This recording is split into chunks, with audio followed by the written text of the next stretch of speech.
Good morning. আজি ঘৰত যাম বোলো ভাইটিক ক'বলৈ। ৰাতিপুৱা পুৱা আজি অলপ ফুৰিম বুলি ভাবিলোঁ। ৰাতিপুৱা উঠিলোঁ কিশোৰ দা, ৰহিম বাবু বাবুৱে বিল্ডিঙে যাই আছে। ফুৰিব আহিছে বিল্ডিং চাই যাব পাৰে। কিশোৰ দা বঢ়িয়া। বাবু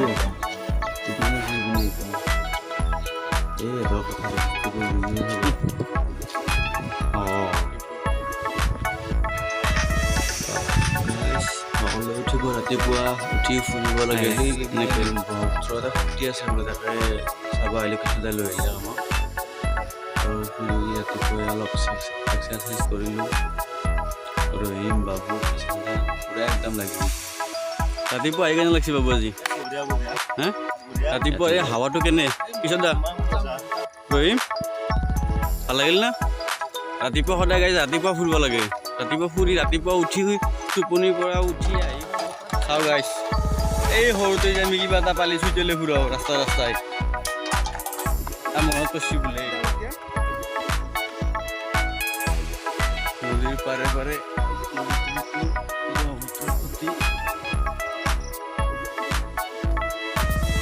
সোমাওঁ।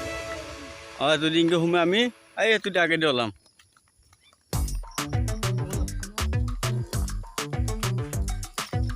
নদীৰ পাৰত সোমালোঁ আৰু নদীৰ পাৰে পাৰে অকণ খোজকাঢ়োঁ। ধুনীয়া ঠাণ্ডা হাৱা, কি ফ্ৰেছ ফ্ৰেছ লাগিছে।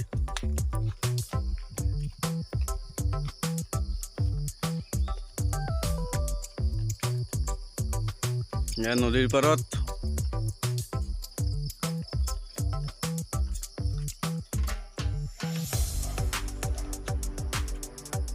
বাবু মাছ মাৰি আছে কিবা বৈঠা মাৰো অলপ চাওক গাইছ। এই বয়সত এই ককাটো গৰমটো বহুত নাইব কম। সৰু কথা নহয় কিন্তু এইটো সৰু এই বয়সত গৰমটো বহুত পাপ। ভাইটি ৰেডি হ'ল যাব আৰু ঘৰত।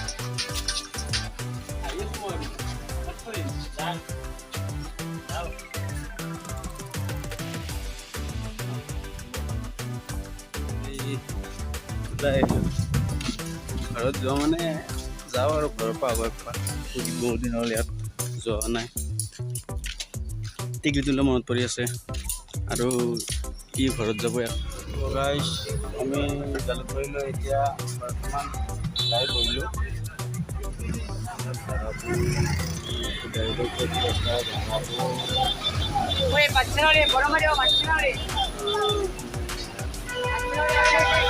এয়া জালুকবাৰীত আৰম্ভ যাত্ৰা ঘৰলৈ বুলি।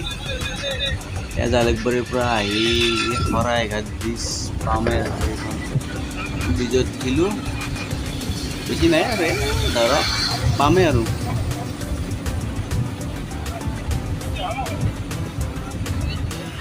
বুল্লুত পাই গ'লোঁ। বুল্লুত বজাৰ ঘূৰিলোঁ, বেছি নাই।